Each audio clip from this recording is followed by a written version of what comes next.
Hello, welcome to the video comparing realism and liberalism for topic 1 of global politics and its comparative theories. It's the two theories you need to know, and it's like the two approaches to global governance, to global politics. And it's two camps basically, and today we're going to go through all of it, give you some examples, but mainly it's going to be what they believe and how they contrast in what they believe, because you're going to have an exam question, it's a guaranteed one, comparing the two. Let's first start with realism. Realism is the older model, and it's the idea of power maximizers. They really want to maximize power, and they believe in things. I have the 5 S's: the state, security, self-help, sovereignty, and survival. And I'm going to explain to you all of these, and they'll just get explained as they go. So we start with the idea of selfish states. I came up with that, SS. And it's that nation states, this is just a country, advance their own interests at the cost of others. So it means their sovereignty, their ultimate power, cannot be limited. You can't put laws on a state because they're so interested and they don't really care for other people.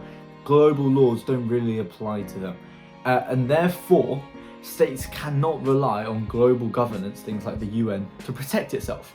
Because if other states cannot be limited by these organizations, you cannot rely on these organizations to say, hey, don't attack that country, because they have no power. There is no sovereignty in the UN. The sovereignty is within the nation. And this is what realism is really built on, because this then leads on to the idea of absolute anarchy.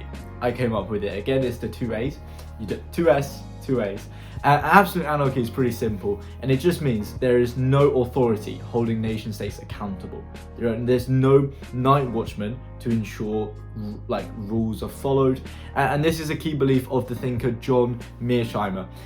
And really what this means is, because there's no laws, there's no authority, no one there to keep watch, there is always the threat of war.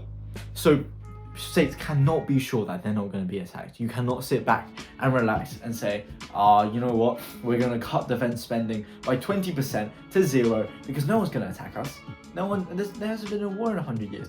Well, realists think that's really stupid, because you need more power to be safe. But that does cause a few problems. But first, another key thinker for realists is Thucydides, and he was the one that wrote the Peloponnesian War through Sparta and Athens. Really famous historical writer. And the quote you need to know from him is, "Peace is an armistice in a war that is continuously going on." So no such thing as peace. No thing like peace isn't the status quo at all time. Peace isn't the continuous thing. War is the continuous thing. Peace are just like places we can stop and rest to get ready for war again. That's the realist belief. So then when this is like the norm, when every nation believes that peace is just that period of rest, you lead to a security dilemma. So it causes a security dilemma. And basically what this is let's imagine you're a country and I'm a country, and we both believe war is the constant state of the world. So within times of peace, let's say we're in a rare time of peace, and you go, oh wait, this is a great chance for me to build up my arms. I'm going to spend 10% of my GDP on arms, and I'm going to invest in weapons, in tanks, in aircraft carriers. And I see you do that, because I can see your spending as a country. Like, let's just imagine I can see your spending. And I saw you do that, and I'm like, goddamn, bunch of more military bases popping up. That means I need to start building my military capabilities as well, because what if you decide to invade me, as countries tend to do?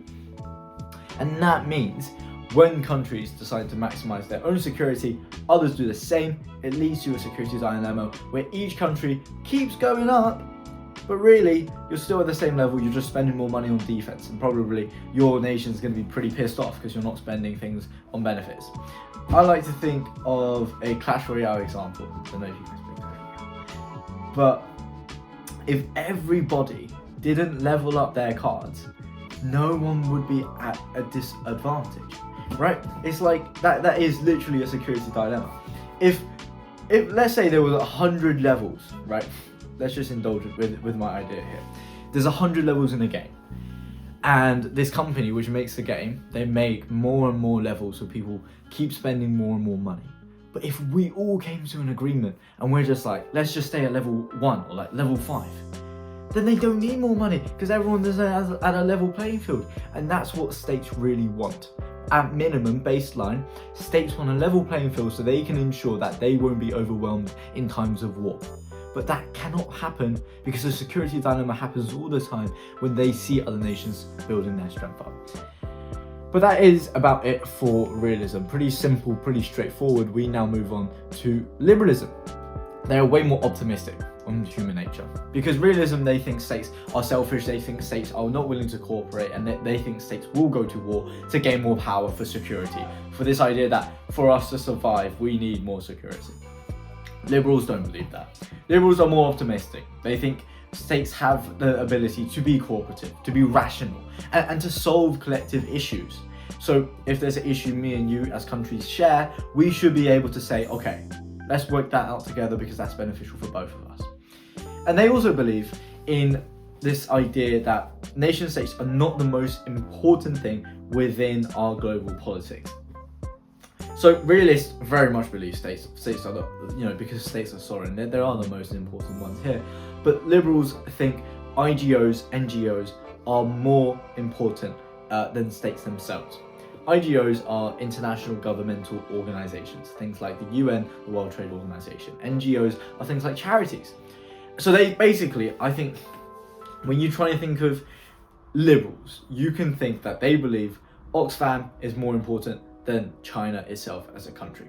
Not literally, but in terms of importance to the way of international governance. And what that means is states should put the collective interest before its individual interest. So they should be in favour of UN goals rather than in favour of their own country's goals. Because of this liberal belief that you should place these like intergovernmental organisations, global organisations, before yourself. Well, why do they believe this? Well, it's because more working together means more interconnectedness. More power of friendship means less war. And this is the cobweb model. This is the core model that liberals believe in. And this is why they think war is not inevitable. So realists very much believe war is inevitable, and they believe in the Liberalist model. But we'll go on into that in a second. So why do liberals then think more working together means war is not inevitable? Because the cobweb model, basically, if you can imagine a cobweb, means that a country placed at one end of a cobweb will be less willing to go to war with another country placed pretty near it in the cobweb. And that means if these countries do fight, they are interconnected so much that they affect each other so much that the economical damage will be immense and unimaginable. It's like if USA and China had 80% of trade towards each other, they would never go to war, because if they went to war, they lose 80% of trade immediately and their economy collapses. That's the idea. And that's why they think things like IGOs and NGOs are more important, because they provide the basis, the foundation for this cobweb. If you imagine the spider who makes the cobwebs as the IGOs and the NGOs, and then the cobweb as the thing that prevents war, that's why they believe war is not inevitable. So they're moving on. They also believe that humanity needs protecting. The world is a global community. Everyone's friends here, right? And that means countries have a duty to protect human rights. And a few examples here is the UN, of course, doing lots to protect human rights in interventions, but also conventions. And also this idea that if a country doesn't protect human rights within their own countries, then the international community can intervene. You see this in Kosovo, 1999, and in Libya, 2011.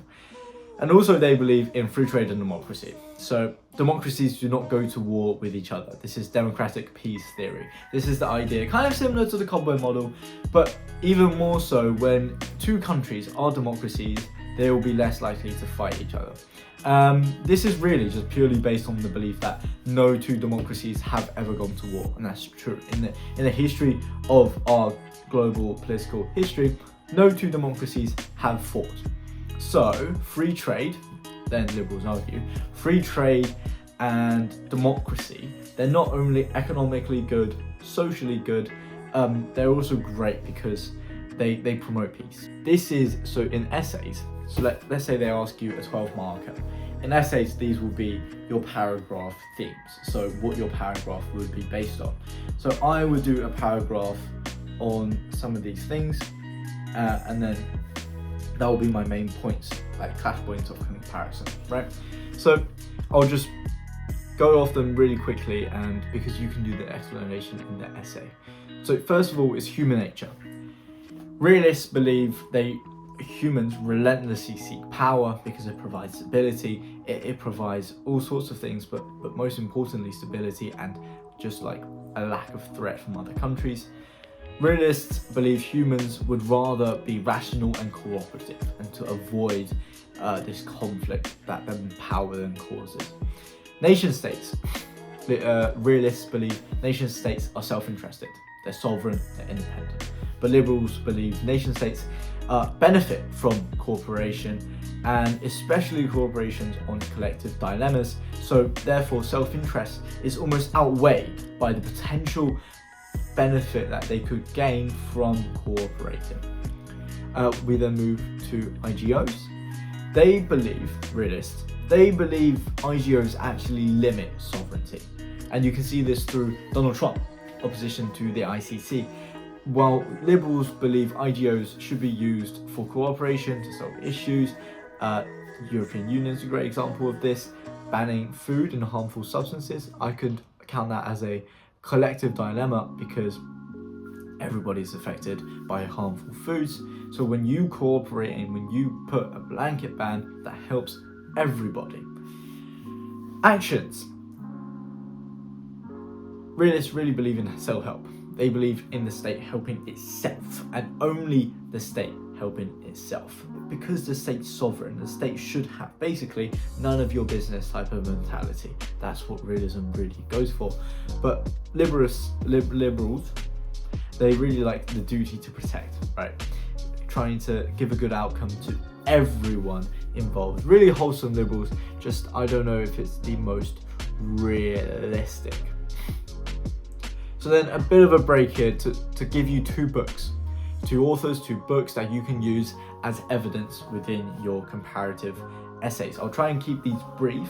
So for realists is Huntington's Clash of Civilization and the Remaking of World Order. And he makes the argument within this book. You can just say Huntington's Clash of Civilizations or something like that. And he makes the argument that international relations will always be based on conflict because states will always struggle for power and influence. And his key example here is the post of the Cold War, there is still no global consensus. And he believes there will be clashes between Western liberalism and Islam civilization because these two have values that just cannot be reconciled. On the other side, for liberals, you have Francis Fukuyama, who wrote The End of History and The Last Man. And he's arguing after the fall of USSR, liberal democracy, and basically this idea that democracy, liberal ideals, basically the Washington Consensus, will take over, and also trade unionism. And this will eliminate ideological splits, and these shared values will then lead to interdependence between the countries, therefore no war, therefore lack of historical development, and basically this is going to be our civilization for the rest of time.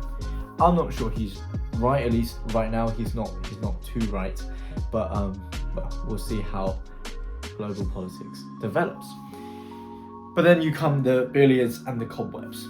I've already explained, I think, quite in depth what the cobweb is for the liberals, this idea of interconnectedness, no war, and the maker of this web is the IGOs. But for the billiards, it's this idea of each state is a billiard ball, a pool ball. And they have these hard shells that, because they're sovereign, they then makes them like hard to cooperate with each other. Basically, they bounce off each other. And it just means the bigger the ball, the harder someone else is going to bounce off against you. I'm not sure that's the exact idea, that's the way I see it, but it's just that, like, you know, when you're playing pool, imagine you're playing pool and your ball is like twice the size of someone else's, then you're gonna be the hardest one to move. So you might as well build up your power. But then of course that leads to the security dilemma and everything like that. There's also this interesting idea. It was in my textbook and also the summarized textbook, so I thought I'd include it. It's Headley B, and it's his idea of the anarchical society of states, which is basically a bit of a midpoint between liberalism and not anarchism, liberalism and realism. And he believes nation states are central to global politics. They are the most important. So he is realist on this belief of nation states. But then he says they can choose to cooperate to be mutually beneficial, because you're still acting in self-interest if you do something that benefits you and someone else, but benefits you, so that's self-interest, right? So then global society can be cooperative in spite of an anarchical system. So I think he's more liberal than realist, but he's kind of suggesting that even though some of the liberal claims are correct, the fact that states are sovereign and there is a lack of authority in the international laws, there is still a possibility for the system to be a cooperative one, because when you have these things like mutual cooperation, then you have interconnectedness, and then you have what the liberals believe is the possibility for international relations, right?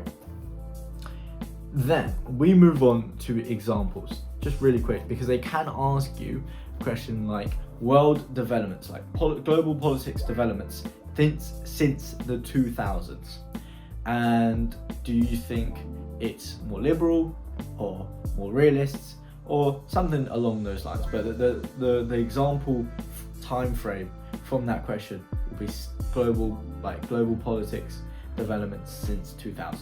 So I'm going to give you some of those, and I'm going to give you some examples I found interesting, and it's basically going to be how they fit into realist and liberalist beliefs of the international system.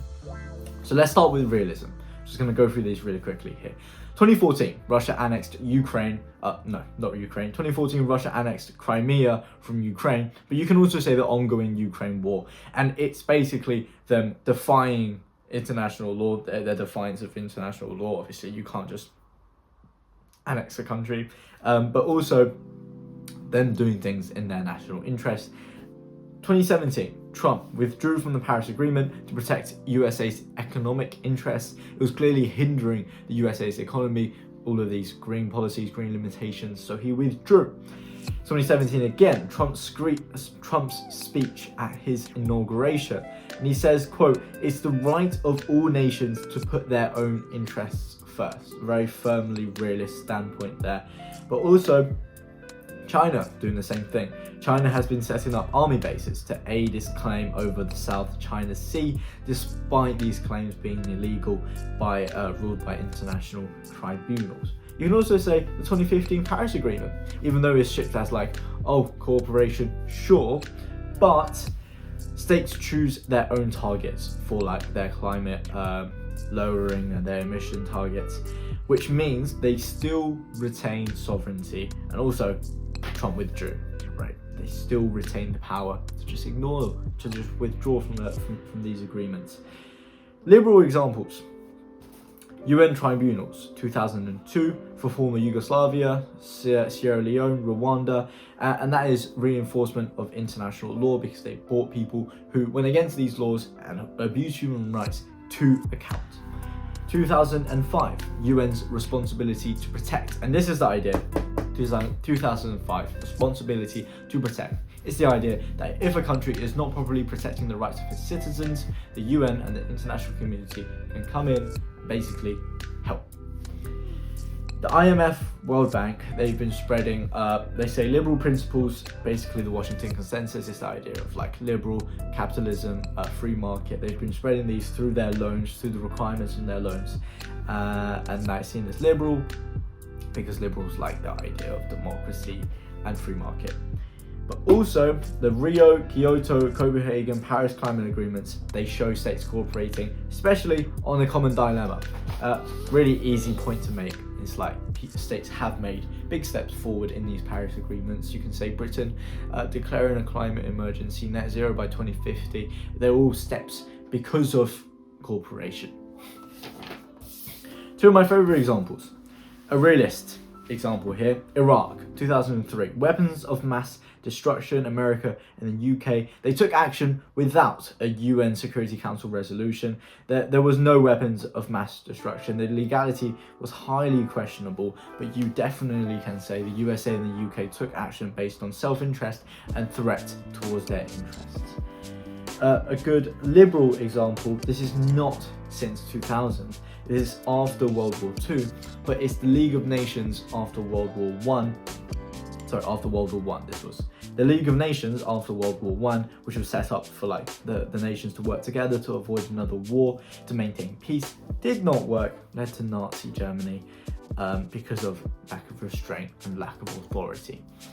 But then also, you can say the global response to COVID, vaccine production and distribution, that definitely required cooperation, but you can a very vague example here, but if you're really running out, everyone remembers COVID, and that is definitely cooperation. You can say the widespread distribution of vaccines showed countries working together, mutual benefit, liberalism. Okay, that is it. That is the end of topic 1. I can't believe that is everything, because it's like 33 pages in the textbook, but when you summarize it like that, pretty good. Comment if you guys would like more of these. The global politics textbook I really dislike because it's so much information, and I question really how much of that you really need to know to answer a question properly. Lots of case studies, don't know if you need all of them, but I'll be very happy to do more of these videos if it helps and if it helps summarize. Okay, thank you very much for watching.